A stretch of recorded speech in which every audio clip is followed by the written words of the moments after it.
Hello everyone, I'm Jae-ha Kim with Scientific Analog.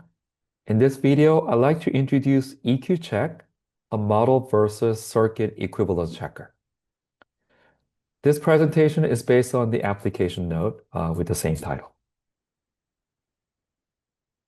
EQCHECK, as the title suggests, streamlines the validation of system Verilog models against SPICE-level circuits. It does so by building a system Verilog test bench from a waveform file produced by SPICE simulation. So we assume that you have run SPICE simulation on the circuit that you want to validate. This test bench being produced by the EQCheck first replace the waveforms contained in the SPICE waveform file using a set of X model primitives. Some of those waveforms are inputs and the others are outputs from that circuit. And the test bench will feed those among them. Test bench will feed the inputs to the model so that the model can produce its own set of outputs responding to the same set of inputs. The test bench also includes a set of checkers comparing model against the corresponding the output from the circuit so that whenever the difference becomes large enough, it will flag an error and we know that there is a discrepancy. Okay? So EQCheck essentially builds a test bench that allow you to validate model against a circuit by running system Verilog simulation. This slide illustrates the steps of building and validating models. As I said, we assume you have run SPICE simulation on your circuit and the waveforms are stored into a file in FSDB format. For extracting the model from the circuit, you can use models N, which of course produce the system Verilog model, as well as a file that we call model information file, MD info file. With these set of input files, EQCheck can build a test bench using, with the organization I just mentioned.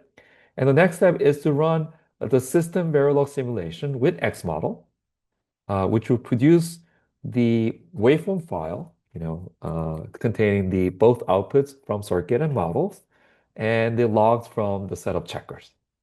And when there's any large enough discrepancy, that checker log will contain the failure messages.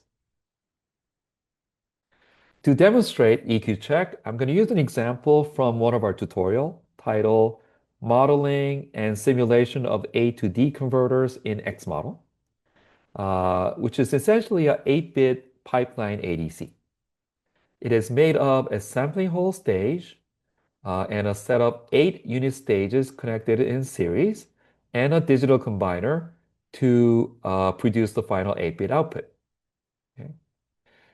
In this video, the example I'm going to use is actually just part of this pipeline ADC containing the sampling hold, one of the unit stage, and a BIOS generator.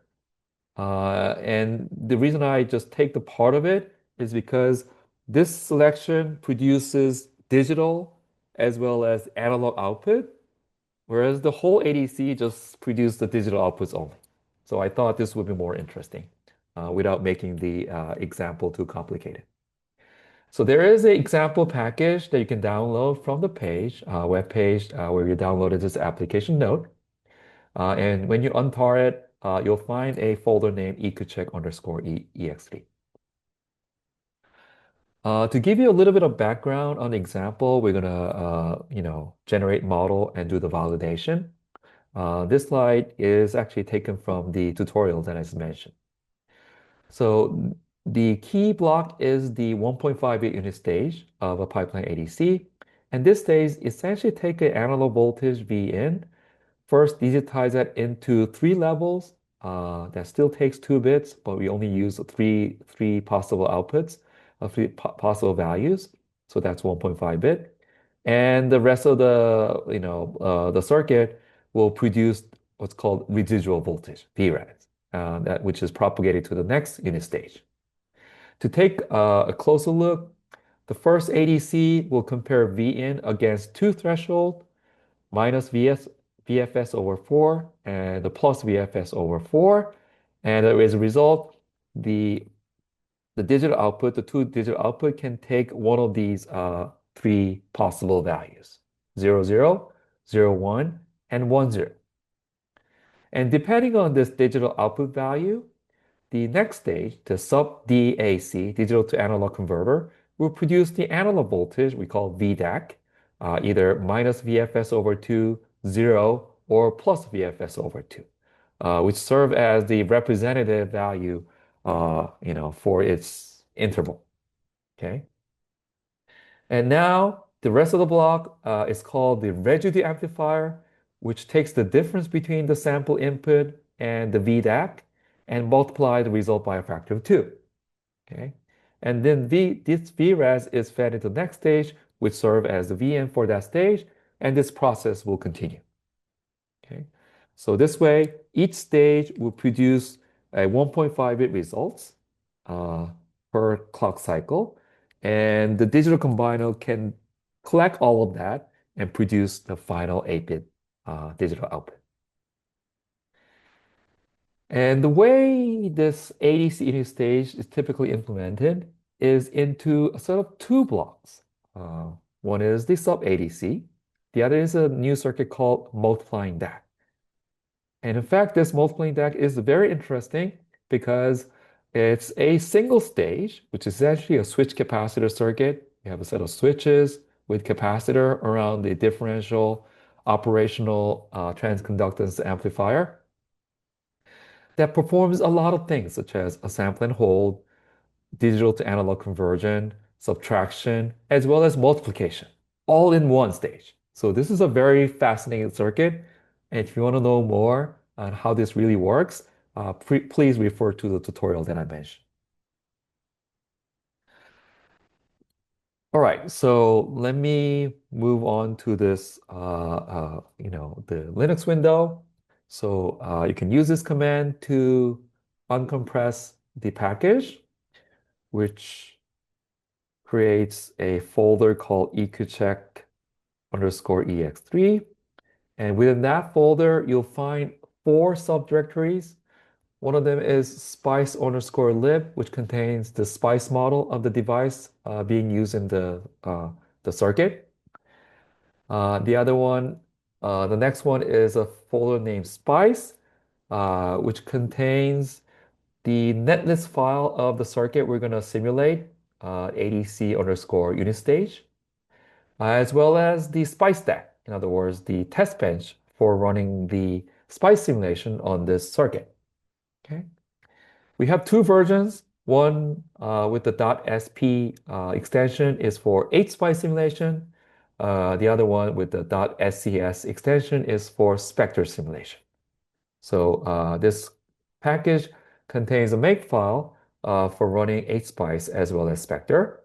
So if you want to run one of the simulation, you simply type make run underscore H-spice for H-spice simulation and do run underscore Spectre for the Spectre simulation. So this is just the typical spice simulation. Just one thing to note is that in the test bench, you will have to include this option, .option FSTB, to dump the waveforms in an FSTB format, which is the format currently supported by EQCHECK. In a similar fashion for the Spectre test bench, you will need a similar option, in this case, options raw format FSTB to do the same. Okay.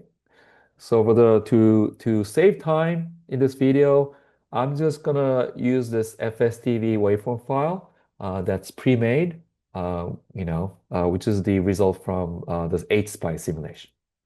And that file is being aliased to this link called waves.fstb. Okay. Now the next step is to extract model from the circuit. And you can do that using models N.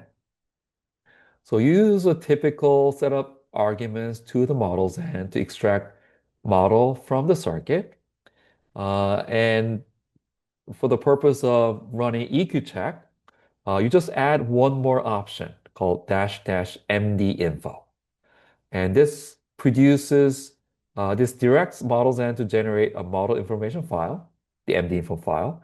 And this is essentially an XML format file containing some useful information to build a test bench later on, such as the types of the signal, whether it's digital or analog, it's X real, X bit, or reg, as well as the conversion level. Whenever you have to convert between analog and digital, this conversion level will become handy. Okay, those informations are actually provided by models N because it has to determine those to produce a model from the circuit. So let me run models N. Okay, you go into the models N folder. Inside, you see the netlist file for the IDC unit stage. And to run models N, you type make gen model, which is a target to run this command, models N ADC underscore unit stage, with the top level being ADC unit stage module. That's the name of the circuit, top level subcircuit. And this DB info, it's a design information file, which is actually extracted from the original circuit schematic. And then here comes the MD info option that I mentioned. And the next one is the technology configuration file. It defines some specific information for this technology, such as the transistor device name defined in the SPICE library. And the final one is the name of the output model file, the system Verilog model file. Okay. When you run it, it will launch models N, and it will run a set of SPICE simulation to characterize different parts of the circuit. And finally, it will produce the system Verilog model.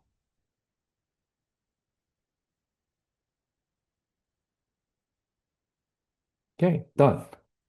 After that, you can see that there is a ADC unit stage.sv file that's been created. And it starts with a ADC unit stage module that contains three submodules, clockgen, MDAC, sub ADC, and the definition of those files are described in a hierarchical fashion in the rest of the file. Okay, so the point is that it is a system Verilog model described using the X model primitives as well as some native system Verilog code as well. This is the result of models N. And along with the system Verilog model, it also produced the MD info file, which is a file that will be used by EQCHECK. Okay. Now, next step is to generate test bench using EQCHECK. You run EQCHECK to create a test bench that checks the model output against the waveform files stored in the reference waveform file. And the basic usage is to use the EQCHECK command, EQCHECK in small letter. You give the model information file as the input, and optionally you provide the name of the reference waveform file, the SPICE waveform file, and a set of output signal. Okay. So some of you may wonder, why do we have to provide the list of outputs? Well, for some of the cases you don't, but some other cases you have to. For this example, if I go back to the models N directory, oh, EQCheck underscore 3, models N directory, and I open the model that we just created, go to the top level. First, you see a set of input and output. For some signals like clock D and the digital output D, the outputs are, they are explicitly defined as outputs. So it's pretty obvious that there are output, and EQCheck will add a checker for those signals to perform the comparison. But for other outputs, such as out P, out N, which are the pair of differential signal representing the residual voltage, they're defined as input X real. Okay. It's because in X model, the X real type can actually represent a bidirectional signal, bidirectional analog signal. So, by the appearance of their input output port, you cannot really tell whether they're outputs that requires checkers or the inputs that should be driven by one of the waveforms stored in the waveform file. So that's why you have to provide some output file for those cases to resolve the ambiguity. Okay. All right. So why don't I do that? Okay. So go to the EQCHECK folder. Okay. And well, let's first take a look at the make file. The make file, it's again using the EQCHECK command. And it is feeding the MD info file as the input. And it is referring to the waves.fsdb contain the spice directory. And it's telling that, oh, out P, out N, although they look like input, they are really output. So please add checkers. And as adding additional options specifying the time range of the check. Okay. So to run it, type make EQCHECK, and it will produce the folder name sim. Why don't I delete it and rerun it so that you know it is newly generated. Okay, so now we have sim. Let's go into that sim folder. Okay, let me make sure that I explain. Well, this is the folder created by EQCheck, and it contains makefile. Okay, the most important one in this folder is the test bench that is just generated by EQCheck. Okay, so here start with a module definition, TB underscore EQCheck, and a set of declarations for the signals used inside the test bench. And then it is followed by a set of replay uh, primitive instances. This is the primitive that's replaying the waveform stored in the spice waveform file. Okay. And then we instantiate the model, uh, the ADC unit stage model that we extracted from the circuit using the model set. Now it is followed by a set of checkers that doing the comparison between the model output against the circuit output, like check, I don't know, ref D over here. So we have a checker for the digital output D1, another one D0, as well as the clock. This clock D is the clock driven into the digital combiner. This clock out is the output clock propagating to the next unit stage. And now we have out P out N, the differential signal representing the residual voltage. And these checkers are being added because we add the -O option. Okay. Now, when we run the simulation, the resulting waveform will be dumped into file name EQCheck underscore dot FSDB in the FSDB format. Okay. This folder kindly include a make file that defines a way commands for running the simulation as well as plotting the waveform after the simulation. So run the simulation, you type make run sim, and you'll find that it is actually launching a system Verilog simulation, in this case, Excellium, along with Xmodel as a plugin. And as simulation progresses, it produces a set of failure messages at different time points. So here is the failure for out P out N, and followed by some failure for D0, D1, and so on. So there are some number of failures, although there are not too many. And when you take a look at the statistics, find that, hey, majority of the checkers says they pass, but there are some failures. And those passes and failures are being classified based on the checker types, check delay bit, are essentially comparing digital signals, whereas check value are comparing analog signals. And we have the results classified based on the checker instances, based on their the signal names, like D0 out, P out, and D1 clock D and clock out. Okay. So it says time-wise, most of the signals are correct. There are, well matched to the reference waveforms, 97 or 98% of the time. Clock D and clock out are 100% matched. So we're going to take a look at the waveform to see where the discrepancies are. You do that by typing make plot wave, which will launch X wave. And X wave displays the signals, uh, the pairs of the signals being compared. Like clock D is the clock D signal from the model, whereas the one with the ref underscore prefix is from the circuit. Okay, so this is the comparison between the two signals for clock D. Next is clock out, ref out N, and out P. You see some of the reasons are being highlighted in pink. And in fact, that's where the discrepancy are being reported. Okay. So for a certain cycle, the unit stage produces a different output levels, like different output residual voltages. And subsequently, the corresponding digital outputs are different. Okay. And there are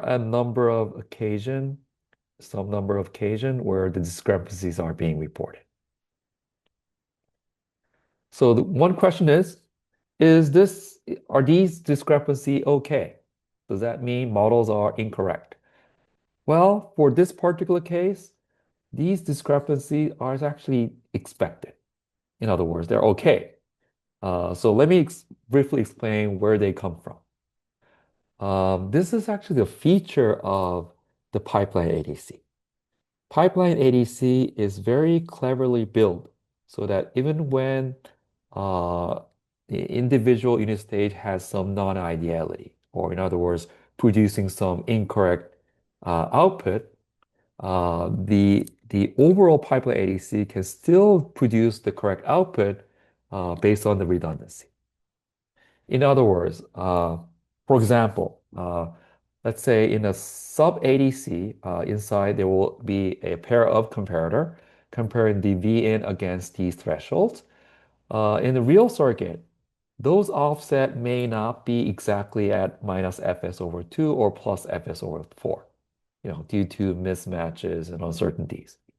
So in other words, if the input signal is right at the boundary, it is possible that one unit stage produces 0, 0, the other unit stage produces a 0, 1, even when the input is the same, depending on some internal condition of the circuit. And even when that happens, the pipeline ABC is able to produce the correct output uh, using the redundancy. That's actually why each unit stage is producing 3 levels instead of just 2 levels, which is the minimum required. Anyway, that's what's happening when the input lies right at the boundary. So model is producing 0, 0, circuit is producing 0, 1, and that's okay. It's well within the expected boundary of pipeline ADC design. Okay. All right, so we just take a look at the checker log as well as the waveform. All right, so as a summary, hope that you have learned that EQCHECK is a tool that can streamline the process of creating test benches that can be used to check the equivalence between model and circuit. And one interesting thing about the test bench being produced by EQCHECK is that it avoids Verilog SPICE co-simulation. For some people, this it causes a lot of trouble.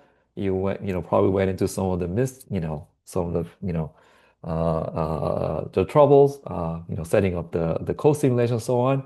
But with the test bench produced by EQCHECK, you're just running system Verilog simulation, no cosine. And this is due to the fact that we are replaying the waveform produced by SPICE instead of trying to produce those SPICE waveforms on the fly. Okay? Now, and this test bench will produce two sets of waveform, one from the model, the other from the circuit. And it has the set of checkers comparing the waveforms between the two. And that way, the equivalence can be checked. All right. Just one more note is that so far EQCheck is command line based, but we're also working on a graphical user interface version of it. We call EQCheck Studio with some additional capability. For example, it can collect a set of specs for the input and output for the circuit. That way, it can generate the SPICE test bench that can be used to produce the reference waveform. For now, we're assuming that user has run their own SPICE simulation and feed the output waveform into the EQCheck, but this EQCheck Studio will be able to coordinate that, in an integrated fashion. And after you run the EQCheck simulation, uh, you want to do a more interactive analysis on the discrepancy, see whether that's a true discrepancy or a false one, like the one we saw in this example. And well, these validation are really based on the choice of the tolerance value that we choose. For example, if the tolerance is too tight, the simulation will create a lot of false negatives. But on the other hand, if the tolerance is too loose, then it will not produce any errors, which could give you a false positive. So it's likely that you will have to go through some iteration on choosing the right level, right value of tolerance, and EQCheck Studio will be able to provide some guidance on that. And when you are running multiple validation on a multiple set of circuits and models, EQCheck will provide a dashboard for managing these validation steps and monitoring their progresses. Okay. Hope that sounds exciting for you. And please stay tuned for more updates. Thank you very much.